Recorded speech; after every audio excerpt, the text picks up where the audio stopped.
Bonjour à toutes et à tous. Donc, dans le cadre d'une série de capsules réservées au management, je vais essayer de vous présenter au début une approche de l'entreprise.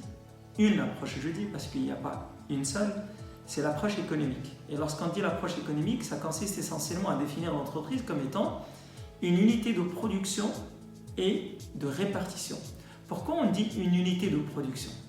Parce que tout simplement, c'est une unité dans le cadre de laquelle on combine les moyens de production, que ce soit les moyens humains, financiers, informationnels, techniques, technologiques et autres, dans l'objectif de créer des biens et des services qu'on appelle communément les outputs. Donc l'entreprise, c'est tout simplement comme une unité de production, c'est le fait de combiner des moyens de production, des inputs, qui vont subir une transformation afin d'avoir des outputs, à savoir des biens et des services. Ces biens et ces services qu'on considère communément comme étant des outputs, on va les adresser ou les vendre sur un marché pour recevoir un chiffre d'affaires.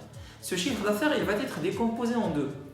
On va financer avec une partie qui s'appelle la consommation intermédiaire, c'est-à-dire tout ce que nous avons acheté pour pouvoir travailler, et la richesse créée par l'entreprise, ça va être, on l'appelle la valeur ajoutée, on va la répartir entre l'ensemble des parties prenantes qui ont contribué à sa création.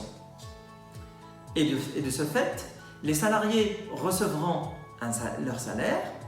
L'État qui contribue généralement de manière indirecte, il va recevoir les impôts et taxes. Les propriétaires qui ont apporté les capitaux le premier jour et les savoir-faire peut-être aussi, ils vont recevoir un dividende. Mais attention, les prêteurs aussi, les banques et ceux qui ont prêté de l'argent à l'entreprise pour pouvoir travailler et financer ses investissements, ils devraient recevoir les intérêts et ainsi de suite. Une autre partie quand même, il reste dans l'entreprise, c'est ce qu'on appelle les réserves, et son rôle il sert à financer les activités futures de l'entreprise. C'est pour cela qu'on l'appelle l'autofinancement. Donc c'est pour ça, ces deux niveaux-là. Un, l'entreprise comme étant une unité de production.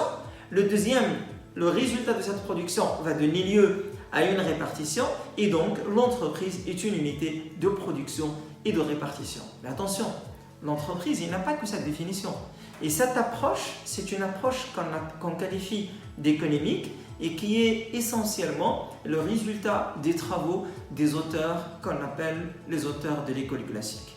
Alors, cette école classique, quels sont ses principes fondamentaux? Pour mieux comprendre la définition, il faudrait comprendre les principes, le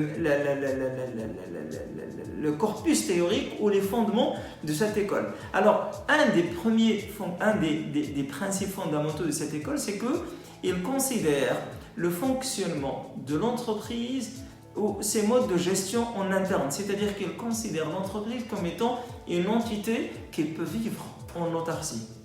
Donc ils ne font qu'analyser ce qui se passe en interne. 2, ils croient à la rationalité.